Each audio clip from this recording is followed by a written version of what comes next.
2020년 9월 30일 수요일 예레미야서 39장 1절로 18절 말씀. 유다왕 시드기야의 9년 10월에 바벨론 왕 느부갓네살과 그 모든 군대가 와서 예루살렘을 에워싸고 치더니 시드기야의 제10년 11년 4월 9일에 성이 함락되니라. 예루살렘이 함락됨에 바벨론 왕의 모든 방백이 이르러 중문에 앉으니 곧 네르갈 사레셀과 삼갈 르보와 환관장 살스김과 박사장 네르갈 사라셀과 바벨론 왕의 기타 모든 방백들이었더라. 유다왕 시드기야와 모든 군사가 그들을 보고 도망하되 밤에 왕의 동산길로 쫓아 두담 샘문을 통하여 성읍을 벗어나서 아라바로 갔더니 갈대아인의 군대가 그들을 따라 여리고 평원에서 시드기야에게 미쳐 그를 잡아서 데리고 하맛 땅 림나에 있는 바벨론 왕 느부갓네살에게로 올라가매 왕이 그를 신문하였더라. 바벨론 왕이 림나에서 시드기야의 목전에서 그 아들들을 죽였고 왕이 또 유다의 모든 귀인을 죽였으며 왕이 또 시드기야의 눈을 빼게 하고 바벨론으로 옮기려 하여 사슬로 결박하였더라. 갈대아인들이 왕궁과 백성의 집에 불사르며 예루살렘 성벽을 헐었고 시위대장 느부사라단이 성중에 남아있는 백성과 자기에게 항복한 자와 그 외 남은 백성을 바벨론으로 잡아 옮겼으며 시위대장 느부사라단이 아무 소유가 없는 빈민을 유다 땅에게 남겨두고 그날의 포도원과 밭을 그들에게 주었더라. 바벨론 왕 느부갓네살이 예레미야에 대하여 시위대장 느부사라단에게 명하여 가로되 그를 데려다가 선대하고 해하지 말며 그가 내게 말하는 대로 행하라. 이에 시위대장 느부사라단과 환관장 느부사스반과 박사장 네르갈 사레셀과 바벨론 왕의 모든 장관이 보내어 예레미야를 시위대 뜰에서 취하여 내어 사반의 손자 아히감의 아들 그다랴에게 붙여서 그를 집으로 데려가게 하매 그가 백성 중에 거하니라. 예레미야가 시위대 뜰에 갇혔을 때 여호와의 말씀이 그에게 임하니라. 가라사대 너는 가서 구스인 에벤멜렉에게 말하기를 만군의 여호와 이스라엘의 하나님 말씀에 내가 이 성에 재앙을 내리고 복을 내리지 아니하리라 한 나의 말이 그날에 내 목전에 이루리라. 나 여호와가 말하노라. 내가 그날에 너를 구원하리니 내가 그 두려워하는 사람들의 손에 붙이우지 아니하리라. 내가 단정코 너를 구원할 것인즉 내가 칼에 죽지 아니하고 내 생명의 노량물을 어둠같이 되리니 이는 내가 나를 신뢰함이니라. 여호와의 말씀이니라. 아멘.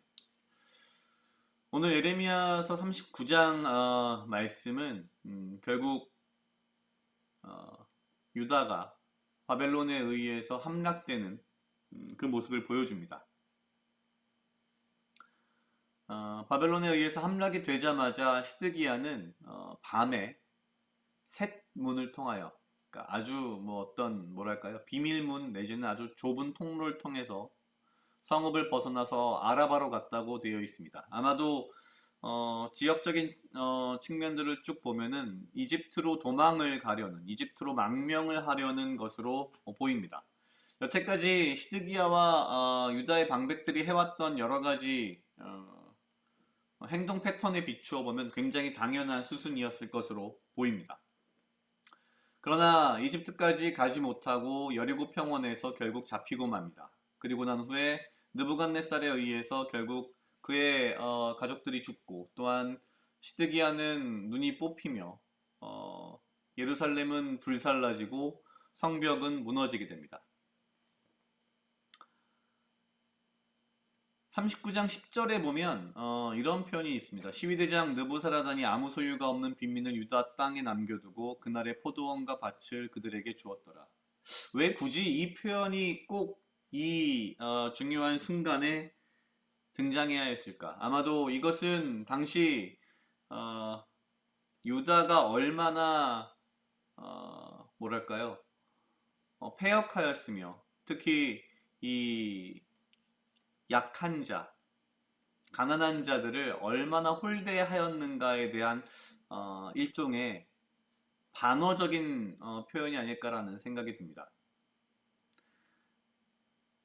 이 바벨론의 느부갓네살과 시위대장 느부사라단이 좋은 일을 했다라는 의미가 아니라 오히려 얼마나 이 이전에 유다의 왕들이 불공정하며 약자와 없는 자를 홀대하고 그들을 핍박하였는지에 대한 반어적인 표현이라는 그런 생각이 듭니다.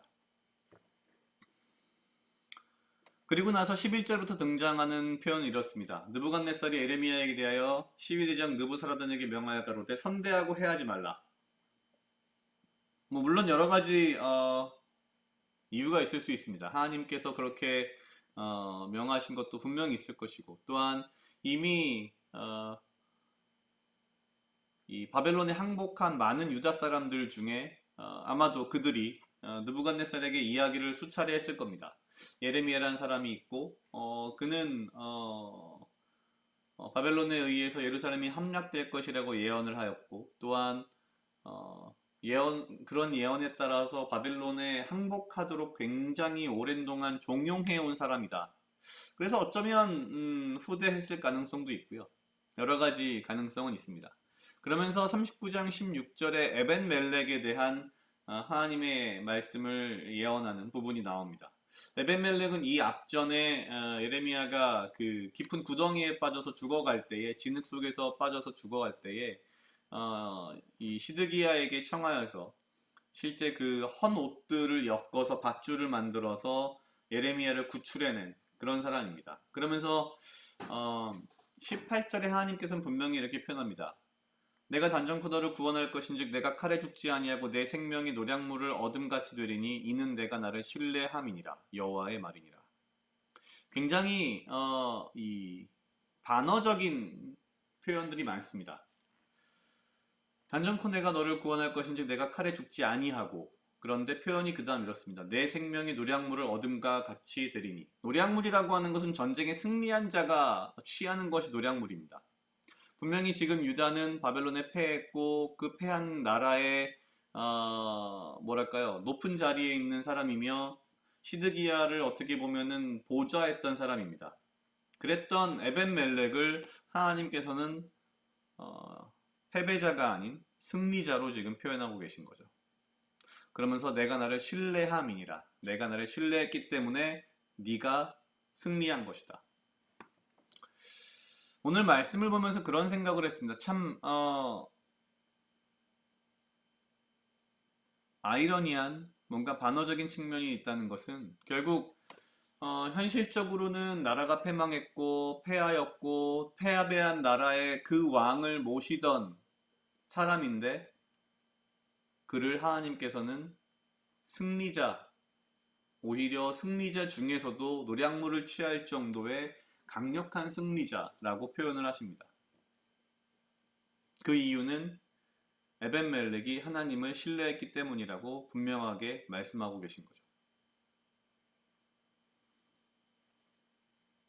정말 비교되는, 대비되는 10절에 그날의 포도원과 밭을 그들에게 주었다라는 표현과 비교해 본다면 얼마나 당대의 유다와 이 왕과 수많은 높은 사람들이 얼마나 부정하게 살았는지, 얼마나 말씀을 정말 허투루 보고 살았는지를 비교해 주는 거죠. 39장 전반부는 결국 하나님의 말씀을 따르지 않고 하나님의 말씀을 거역한 그 모든 시드기야와 수많은 방백들에 대한 그 결론, 그러면서 그 와중에 오히려 그들에게 홀대받던 자들이 포도원과 밭을 받는 이 아이러니한 상황, 동시에 이 패한 국가의 왕을 모시던 에벤멜렉이 하나님을 신뢰하였기 때문에 오히려 승자 중에 승자가 되는 상황. 하나님이 원하시는 삶은 이런 것이 아닌가라는 생각이 듭니다. 현실적으로, 인간적으로 우리의 어떤 여러 가지 인간의 지혜를, 인간의 생각을 끄집어내서 보아도, 아무리 보아도 아니라 할지라도 결국 우리는 하나님의 말씀과 하나님을 두려워하는 그 삶의 자세가 우리를 현실적인 어려움과 현실적인 패배 가운데에서도 진정한 승리자로 우리를 만들 수 있는 가장 중요한 핵심이 아닐까라는 생각을 했습니다. 각자 약 2분 정도 묵상하시겠습니다.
다 같이 기도하시겠습니다. 하나님 아버지 감사합니다. 주여 이 하루도 나와 동행하여 주시옵소서. 주님, 나로 하여금 사랑하게 하시옵소서. 아버지여, 나를 해하려 하는 그 어떠한 무리들로부터 나를 지키고 보호하여 주시며 내가 오직 주님 주시는 지혜와 명철로 이 하루를 살아가고 나에게 필요한 건강과 육체적 강건함을 허락하여 주시옵소서.